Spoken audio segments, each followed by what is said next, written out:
Aaron, I think for our intro music, we should play Cheeseburger in Paradise in honor of the passing of Jimmy Buffett. Or we should play what song where he's like, I got my heart Jimmy stuck Buffett in-" died?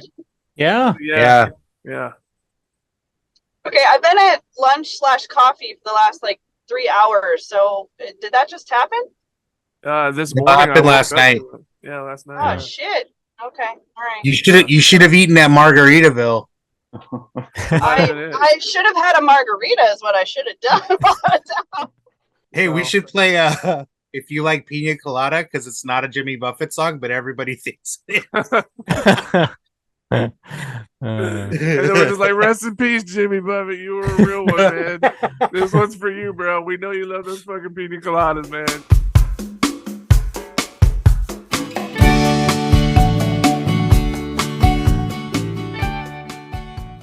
Pew, pew, pew, pew, pew.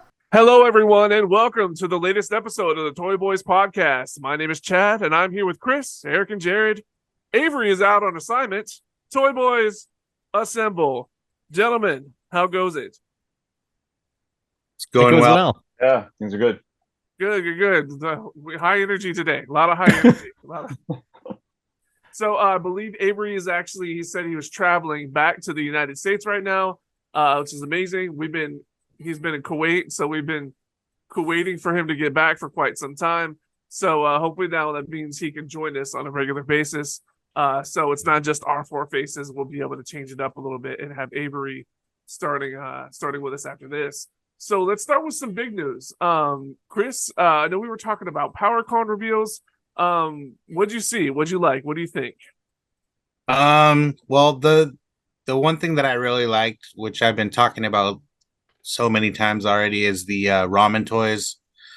Well, their booth, they had a lot of really cool stuff. Most especially the Brave Star figures are the ones that I'm excited about. They also had the charger from Ghost Rider that Haslab.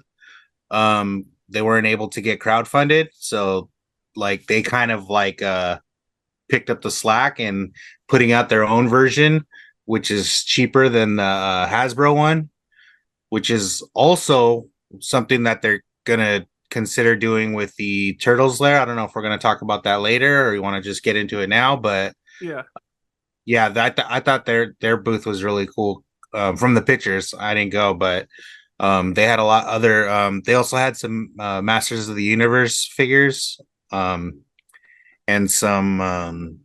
I think it's called Aces of Aviation, which were based on Top Gun. Oh, okay. All right, cool. They couldn't. They actually got a cease and desist, so they couldn't. They couldn't put out the Maverick figure that they had. Gotcha.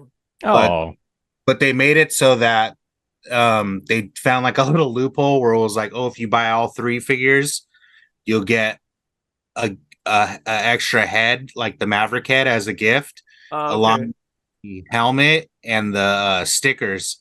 So basically, you can make your own figure with those parts. Oh, that's pretty cool. So it's is it unlicensed Top Gun? Basically, is that what we're? That's what I'm thinking. A lot of their stuff, if you look at it, it's renamed something else that's similar. Well, to I know that like you just mentioned that their sewer lair, their turtle lair is hey, anybody can make a sewer a play set. You know what I mean? It doesn't have to be a part of anything. So yeah, just kind of an unlicensed item that. Okay, yeah, I mean that makes sense. So then it's not like Tom Cruise is Maverick, it's Rom Shoes as Daverick or something. Yeah, that's I see what you're saying. The same thing with the Brave Star figure. It's called the Marshall, Oh, I don't think I realized that was another unlicensed item. That's interesting. So I think with some of the stuff they're trying to acquire the license, but because they're so new and they're an basically independent company, all those bigger companies don't really want to share, the properties, I believe. That makes total sense. Looking at that Marshall figure right here from Ramen Toys. Yeah, I pre-ordered that. Oh, nice. Okay. Yeah. It looks fantastic. That looks great. So excited for it. Probably display it with my Marvel Legends. He kind of, yeah, I could see how he could kind of fit into that like vibe. Yeah, I think that makes total sense. Do you think they'll make any more like Brave Star related figures at all? They at the show that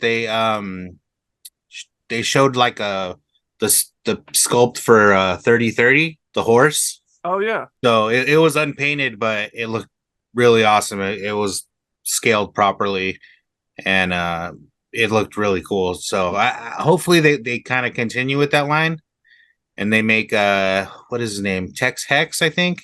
Yeah. So yeah, that would be really cool. Very nice, man. Yeah, just it feels just like one of those random obscure properties from the 80s you never thought you'd really see again, and then here it comes, and like you said, it's not licensed, but it looks great. It's fantastic.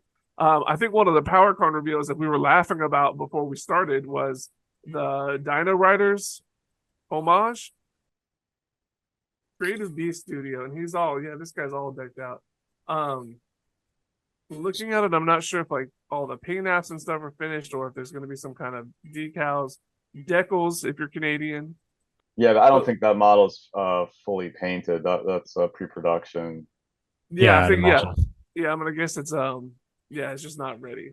It's a good start though, and it looks like it's good. It's a good prototype. Yeah, detail and very cool. Speaking of prototypes, we were at STLV. I know we saw that Commander Krug figure from X06 on display. Looks fantastic. It's up for pre-order right now. Gonna close soon too. Yeah, it's gonna close really soon. Chris, did you have pre-ordered it yesterday? I was about to ask if you pre-ordered it. I'm still on the fence about it. It's literally the most expensive figure they've ever released. No, it's gonna be over $300 whenever you include shipping and everything. And it's just, I don't know. I'm debating, and maybe that kind of gets into the bigger conversation. Maybe we segue there to like a bigger conversation about how much are you willing to, and what inspired this conversation or this whole thought process was NECA a couple of weeks ago put their sewer lair, their Teenage Mutant Ninja Turtle sewer lair up on pre-order, and it's a big set, it's a big diorama, it's packed with a bunch of accessories, it looks fantastic. They put it up, retail is $300, right? And depending on where you are in the world, shipping could be like $100 on it. Like, it's ridiculous. It's absolutely insane. So if you're trying to get it in Europe, it's like $100. You know what I mean, for shipping. So has anybody seen it, Chris? I'm sure you've seen it. I'm sure you've taken a look at it. Have you seen it yet? Has anybody else seen it? Oh yeah. What do you think about it, Eric? Yeah, but my first reaction was it looks like more like it should be $150 tops for. Yeah. I mean, yeah, it is bigger based on the scale of figures it needs to scale with, but it still doesn't seem like there's enough plastic there to justify it, yeah. All compared to some of the Haslabs that have been made, they're massive, the Galactus, Sentinel, or things that have sounds and lights and other features built in. It's just a static diorama playset. So I don't get why it costs that much to make unless they're just really looking to stick it to us. I feel like a lot of people are kind of in that mindset of there's no reason why it should cost that much, and they think that NECA is just pricing because like what was the most recent? Oh, the portal. They put up a portal a little while ago. The Donatello's portal to Dimension X kind of a thing. They get sold for like $60, and people are like, why is this $60? Why is this $60 for the plastic? And obviously when you make a toy, there's a lot more that goes into it. Just plastic. You got to design it. There are prototypes. You got to redesign it. You got to print new prototypes. There's all kind of, you got to paint it. You got to research, blah, blah, blah. Yep. But a lot of people were like, why is this $60? But a lot of people bought it. $60 isn't that bad. It might have been a little high for the portal. And they think that, kind of once that happened, that we broke the threshold. and then we kind of let NECA know, like, hey, we're willing to spend way too much for a single item. So like now they kind of put that thought into their head. Here we are willing to spend $300 on a sewer layer, and a lot of people aren't. And I've never seen this much backlash to at least to a NECA product, before until now. So this is definitely, I think it's on pre-order for another. What's today? Saturday, for another like 5 days. Like next Thursday is the last day for pre-order.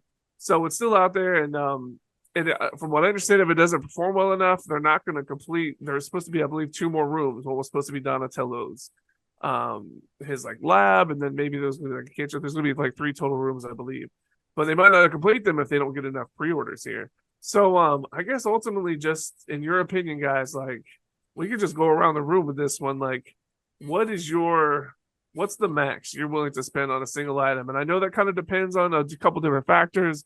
Depends on what you like, what you don't like, how big it is, and everything. I don't know. What do you think? What do you think, Eric? I know we're not thinking $300 is worth of sewer layer, and I know that you've bought some stuff from Haslab, which is definitely some high dollar stuff.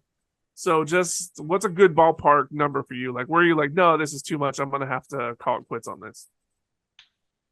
Well, interestingly enough, $300 usually is about like the price point where if it's under 300 and it feels like it's valued at that, it isn't too hard of a decision, Sure. especially if there's like a payment plan option, afterpay, or what are those I know you love those, Chad. Use those so much. You've got I use it too much. Too much. I think I've got like 6 open right now. Anyway. Yeah, Oh my it makes it a lot easier to make that decision. Sure. I would have probably not have gotten the Eternia playset from Mattel Creations if it wasn't for the payment plan, because that was, I think, 600, which seemed like, wow, that's just way too much for one item. But it did have a lot of good unlocks. It did have, you ended up getting like 4 tiers worth of bonuses with it. Figures and other add-ons and things, and once I could split it up over 6 months, then it became more of a, well, this is my one chance to get this thing. If I don't, the FOMO kicks in. Certainly. Also. There's all these factors at play.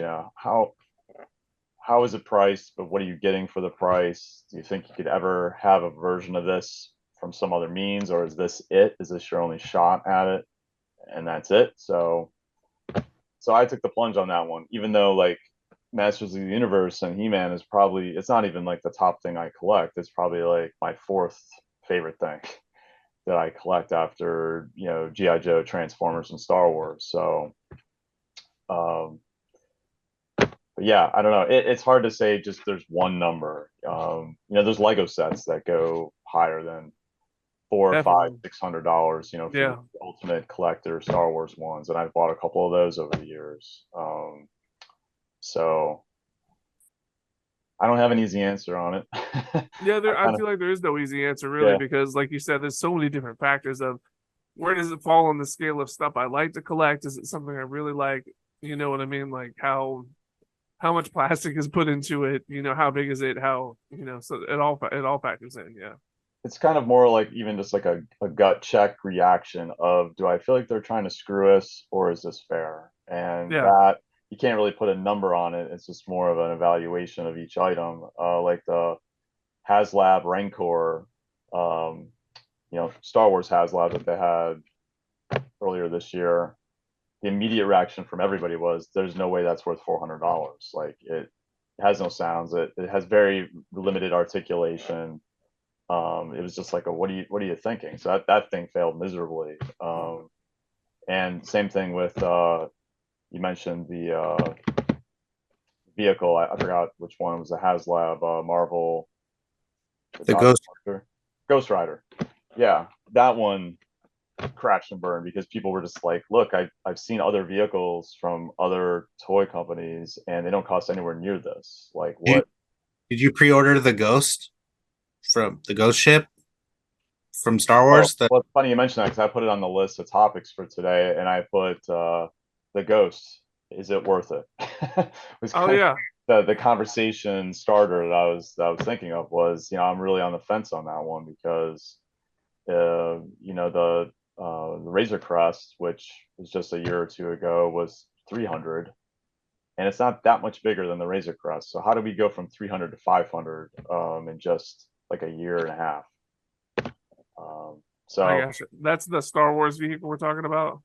yeah, from the Rebels and now the Ahsoka show, it's appearing in that also. Oh, nice. So I think they found their opportunity to, we can get some people on nostalgia who are fans of Rebels, and then we can also get the new fans because it's in the Ahsoka show right now. That makes sense. So I mean, it's already funded. So I mean, there's a huge fan base of people who are into Rebels. So it's just a matter of how many more tiers will get unlocked. But it's really slowed down lately. So I don't know if they'll get through all the tiers. So that does kind of tell you a little something, that there are enough people on the fence with this one. It's pretty awesome though, because it's actually like one of the few vehicles that's kind of like a playset as well, like the old Millennium Falcon. Yeah. True. Yeah, it's not just a statue or something, which does help a lot. But some others were saying it doesn't have audio, it doesn't have lights like that Falcon. That Falcon, I think, was sold at Target a couple of years ago for 400, and yeah, you had more features, I guess. The Razor Crest have removable parts that you can go like in the innards of the ship. Yeah, it does. It has like, different rooms, and yeah, like where he kept the bounties in Carbonite, that room, and like the bunk, and so yeah, there's playset capabilities with that too. Just seems like, yeah, over the last year and a half, I don't know about the other toy manufacturers, I don't watch them as closely, but Hasbro's really just been ratcheting up the price. It feels like every few months there's another price increase. So I think it's hard to justify that price point too when you have like Super7 putting out the Cat's Lair for $650, which is like massive, and then they put out like Snake Mountain, which was also like almost the same size for about the same price as well. So, and then now we were talking about ramen toys. They're countering NECA by putting out their own version of the sewer lair, which I think, Chad, didn't you say it was a little bit bigger, the dimensions? Or I don't know if it's bigger dimension wise. I just know that they said it was like 40 inches wide. So that is kind of mind boggling, the fact that you can have almost 4 feet worth of diorama, right? When you got 2 rooms right next to each other. They're modular and they can stack on top of each other. So you're talking about like, I mean, almost like a cube, right? Of like almost 4 feet by almost 4 feet when you've got 4 of them all together. And at that price point, what were they? They were about 180 each, is what we were thinking. So wow, you figure really like cool. 2 with 200 shipping, so it's got to be about $800 if you get 4 of them and put them all together. Which is not, might not sound great price wise, but like 180 if you're gonna get one at least. 180 sounds a lot better than 300 plus a ridiculous amount. NECA shipping used to be like $15, flat rate. I think it was, when I checked it out, I think it was almost $30 for me to ship that to myself. And like I said, people in Europe are being charged like $100 to get it shipped to them.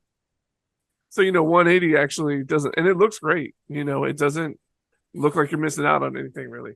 you have the street top like I do not have the tune, the street top. I do not. I mean, wasn't that like 200 or something like that? Like, I thought it was 150. But that's been a few years. That's been a while since that came out. but I think you can pre-order it right now, like on Big Bad Toy Store or something. The generic one you can, the tune one you can't. The tune one is crazy. The aftermarket on that's crazy expensive. I would prefer the generic one anyways, because you can use it with any figures, Oh, really? I like the tune one just because it fits the vibe of, like, if you're gonna have it, because the way it's made is like you put the tune, you got the tune street diorama up here, and then below it you have the sewer diorama, and I think it just kind of fits the vibe a little bit better personally. But I see what you're saying, because then you could use the generic street one for all kinds of stuff. Yeah, even the movie figures, Yeah, they look great on there. Yeah. ones, yeah. Looking at the NECA, the sewer layer, it's actually 25 inches wide, so it's actually a little bit wider. So, I mean, we're talking about 5 inches more in width, which is depending on what you're trying to pack in there. There's a lot of accessories you can put in there. There's a lot of figures you can put in there. So, I mean, 5 inches is going to make a big difference, as you can imagine. I can't believe I just said that. But that's just how it is. That's how it is, guys. Anyway, back to toys. But I mean, yeah, just looking at it, I'm like, God, I don't, it's so much money, but also like it's 25 inches wide, it's almost 13 inches tall, it's 15 inches deep, right? And like it comes with a couch, like a chair, a table, all kinds of just like cool little accessories that just seem like it's gonna make it, worth it to me, I guess me personally. Which I guess is what it's really all about. But ultimately, if people aren't buying it, they're not going to keep making these different dioramas, at that price point. They're not going to be able to. Nobody's going to buy them. But I mean, that's a great point, Chris, is that, Ramen Toys stepped up and they were like, hey, we could also do a sewer layer and we can make it look great. We could do it for less money. It is a little bit smaller though.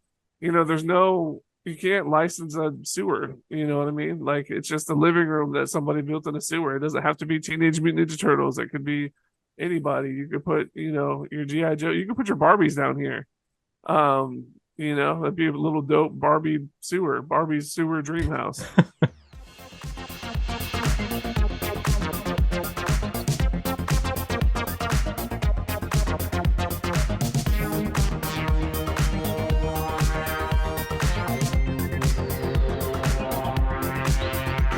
So I don't know. So what about you, Chris? What's a good? Look, we're talking about price points here, and I know that you're like a 1/6 guy, so you've got some figures that are kind of up there in value. What do you think? What's your?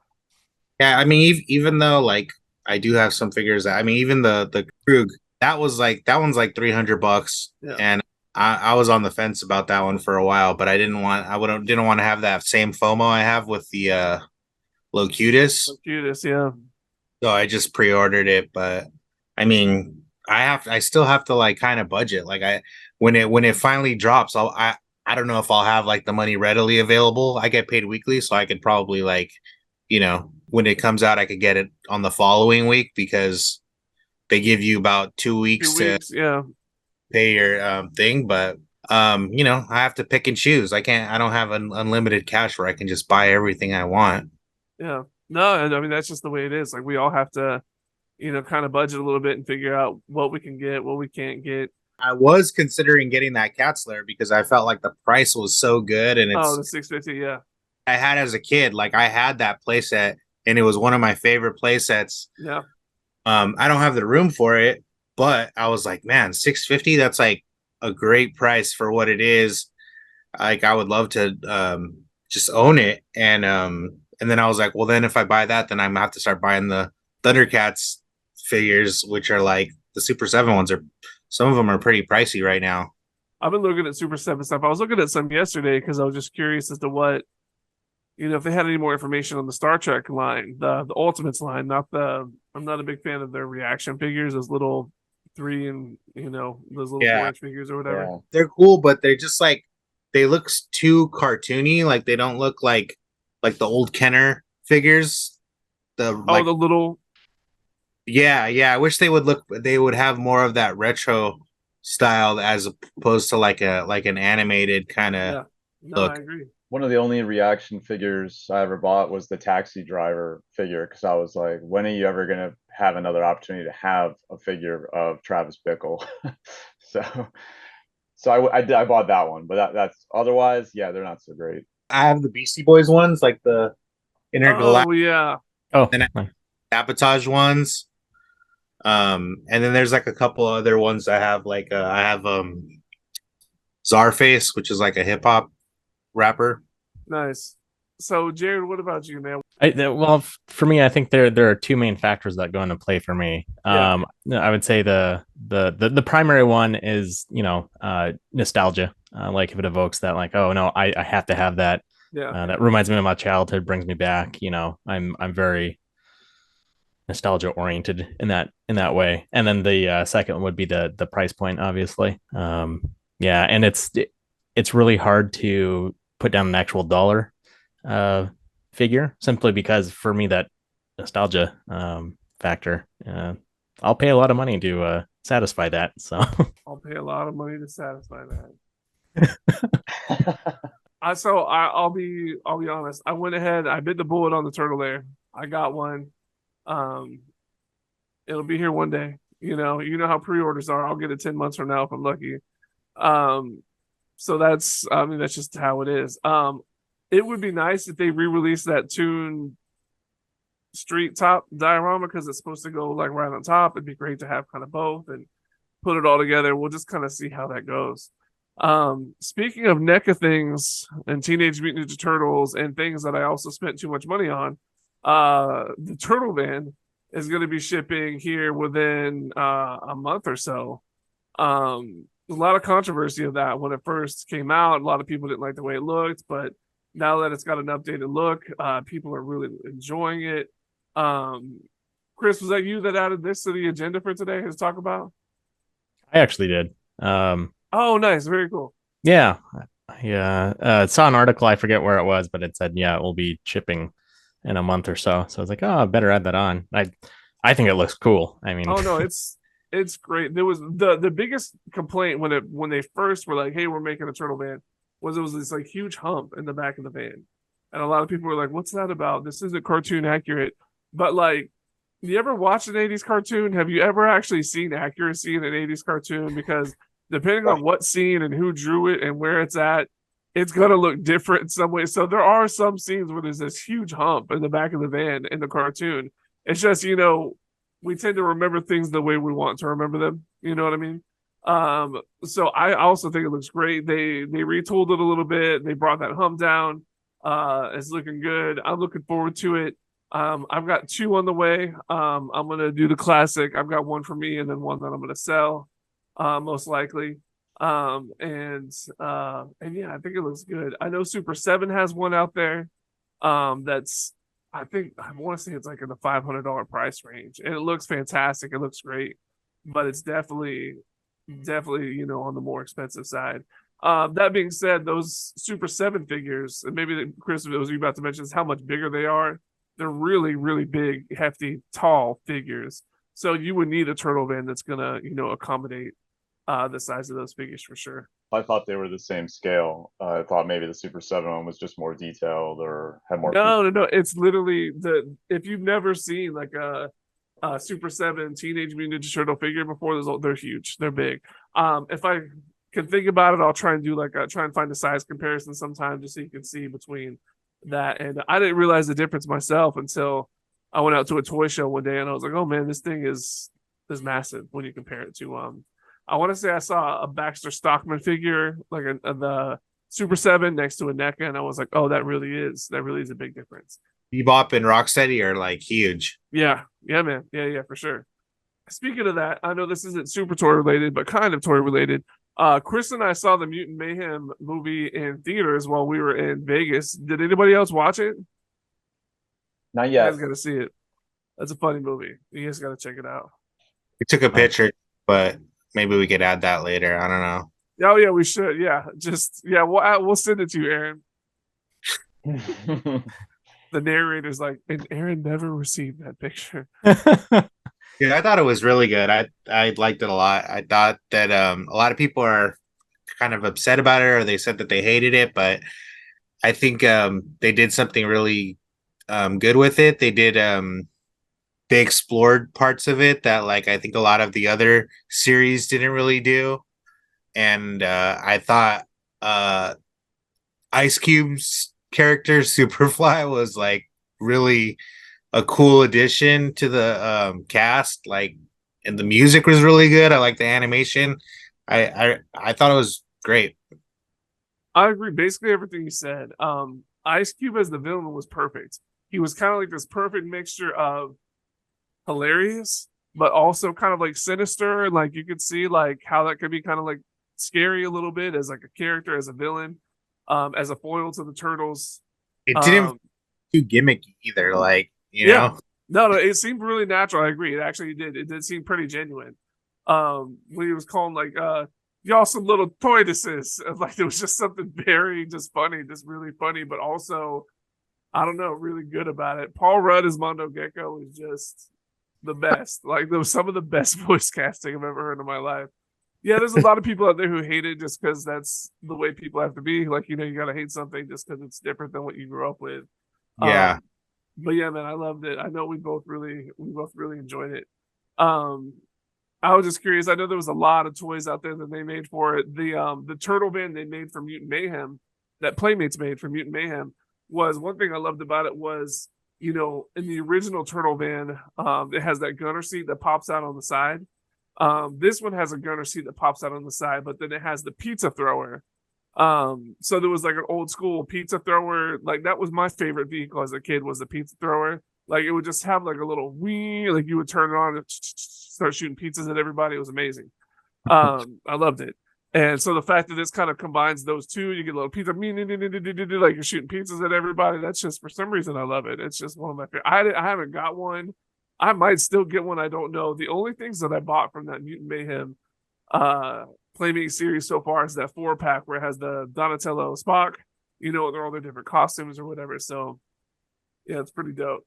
One thing that we were talking about just maybe it was just yesterday was is it Haya that has the Star Trek, the new Kelvinverse, the new Kelvinverse figures coming out. I think they just revealed the Spock. Yeah. The like 4-inch scale. Yeah. I missed that. I didn't see there was a Spock coming. That's cool. It's the Prime Spock. The like how we see like Leonard Nimoy and he's all how we first see him on the planet. Yeah, with the torch and his winter coat and gloves, and when Spock exiles Kirk. Yeah, right there. So he'll have a couple different hands gloved, and then a Vulcan and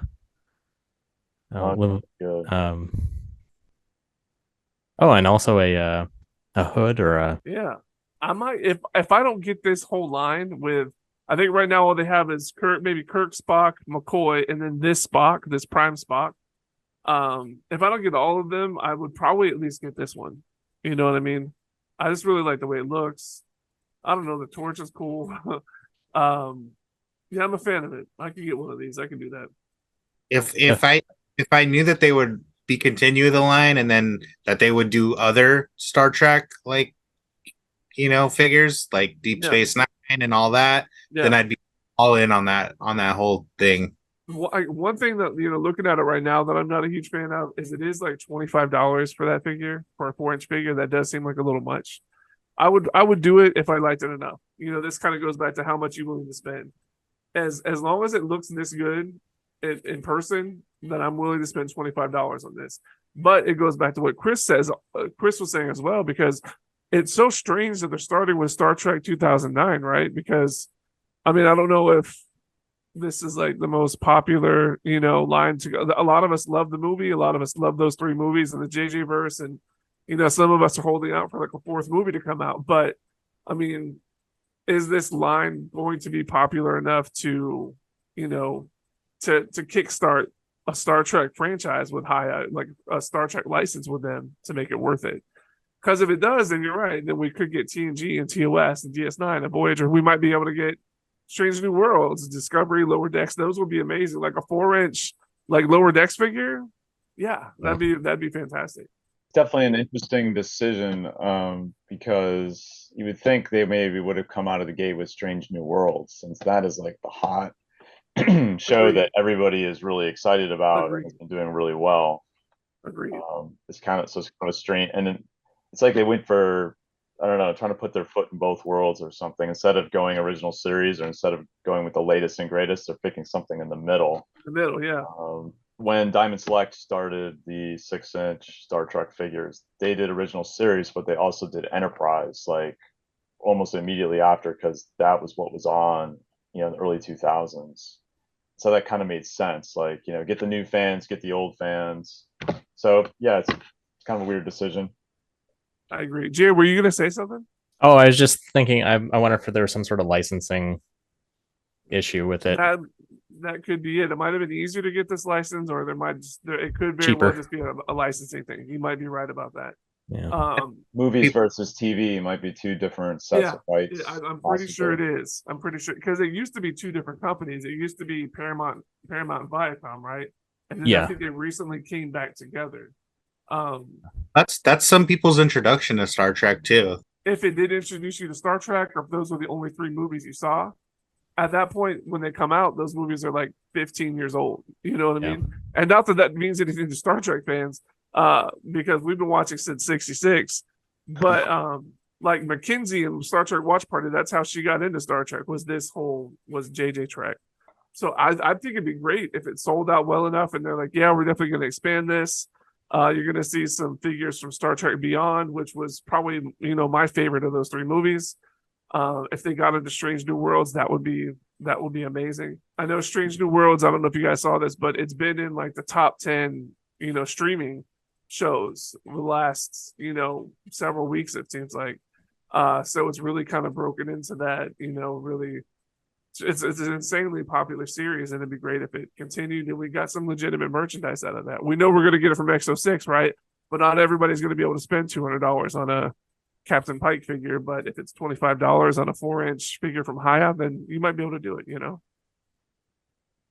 I was going to comment on what Chris said earlier, like kind of with some new lines, kind of having a wait and see approach a little bit, wondering how far they're going to go. You had on the list to talk about Guinan being canceled from Super7.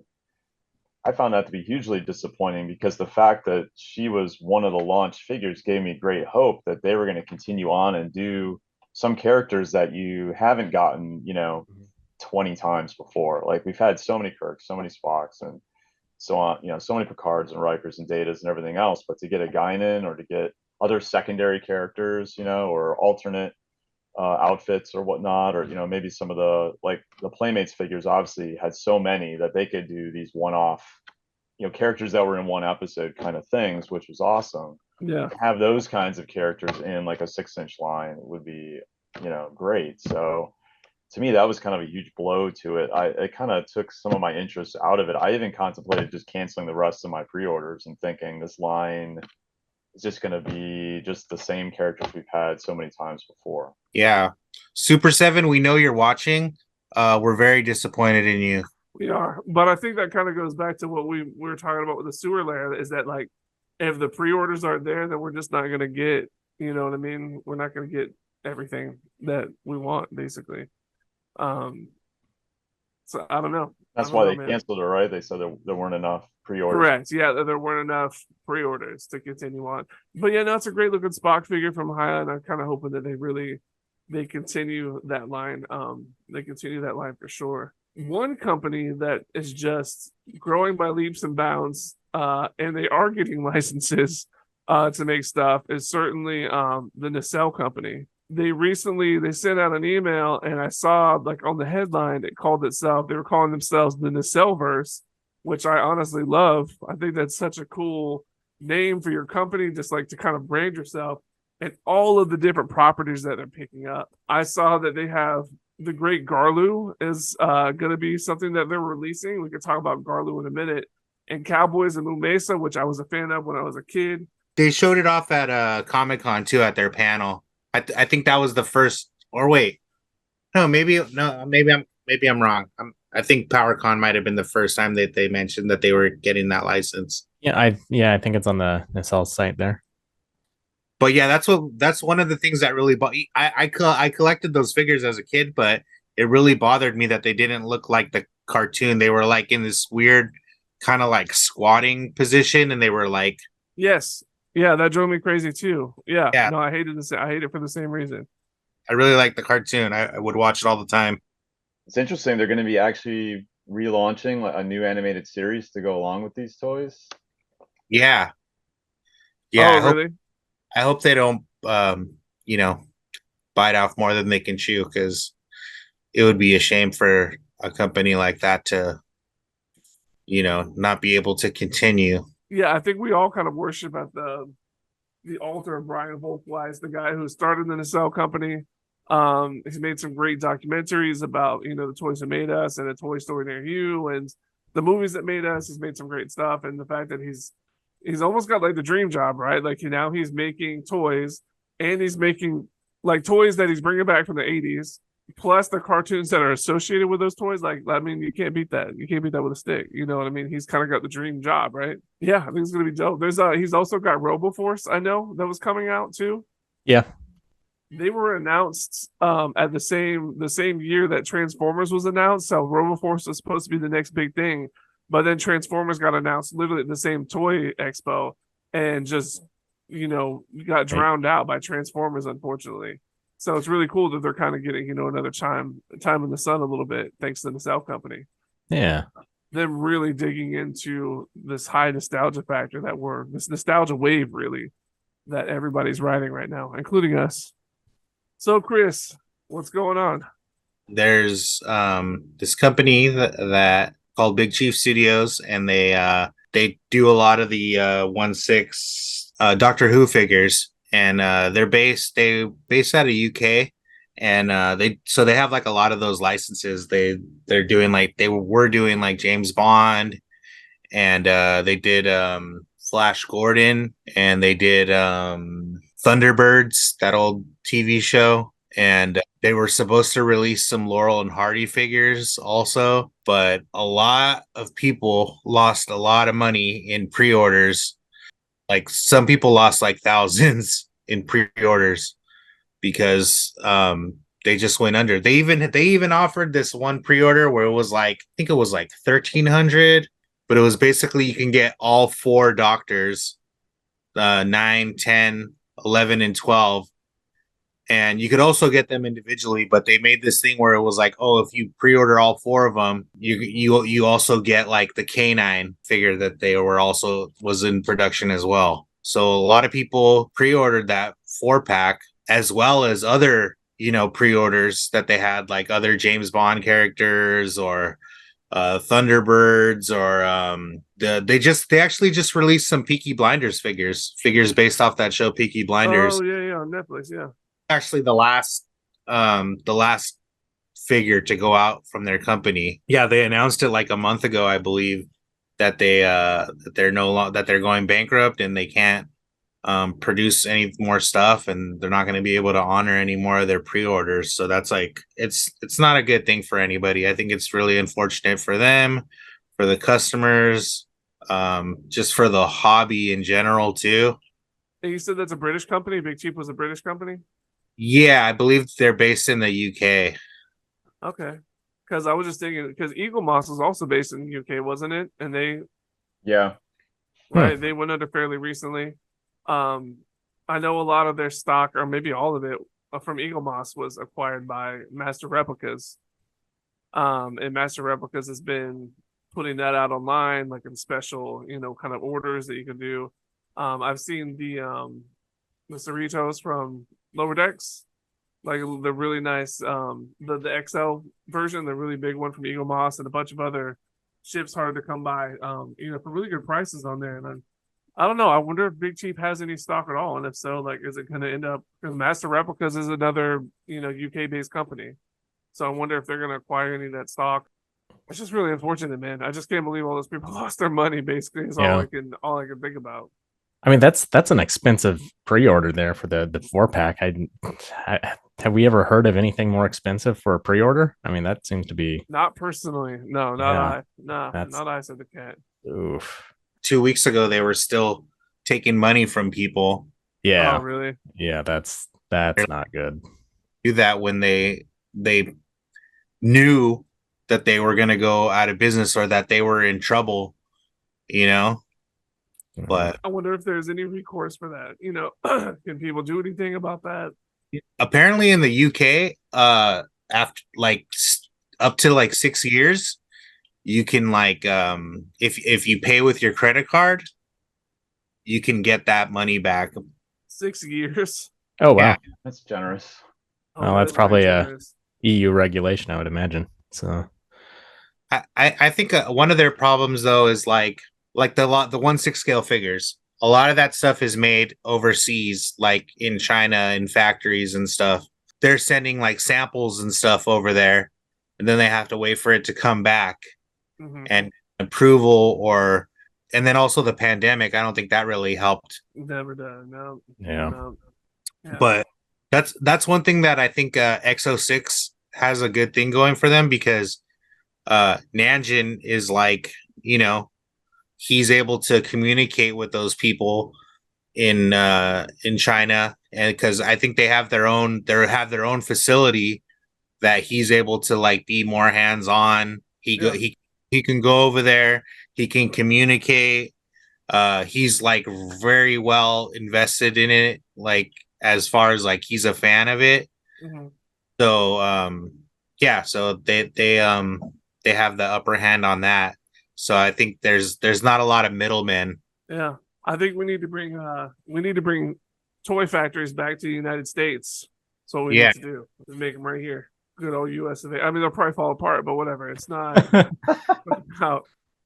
I know I missed this earlier, and I meant to mention this. Especially we're talking about $1,300 pre-orders and $300 turtle layers and stuff like that. And I saw this post right before we started recording, and it's from this guy. And he said, I know this isn't a good way to think of it financially, but I took my wife out to dinner once, and the bill was $600. The food was meh, so we went to In-N-Out afterwards. The turtle layer is $300, but I'll have it forever. so it's worth it in my opinion. So Yeah, but we just what's up, Chris?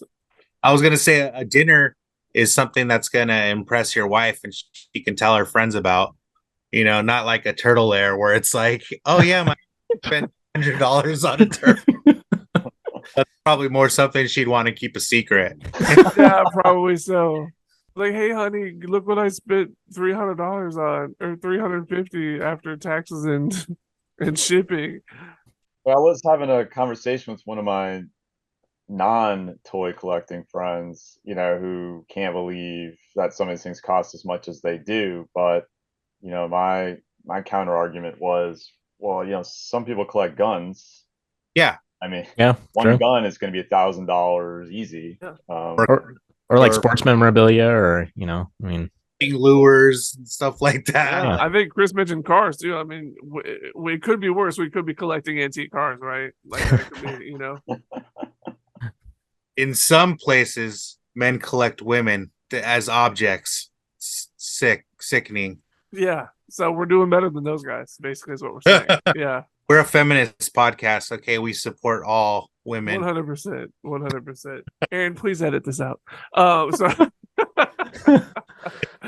Despite the name of the podcast, yes. Barbie movie was really good too. Barbie was a great movie. Actually, Barbie was dope. I loved Barbie. I actually kind of want, and this is gonna make me look bad. I kind of want to see it again for Ken, because he was so funny. Like Ryan Gosling killed it as Ken. It was like really such a clever way to like incorporate the toy line and like into the movie. Like everything about it was really well done. What did he call it? His Mojo Dojo Casa house was just the toxic masculinity. He had like the saloon doors.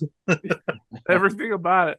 And then he bust out everybody with she said, I don't know if I've ever been good enough.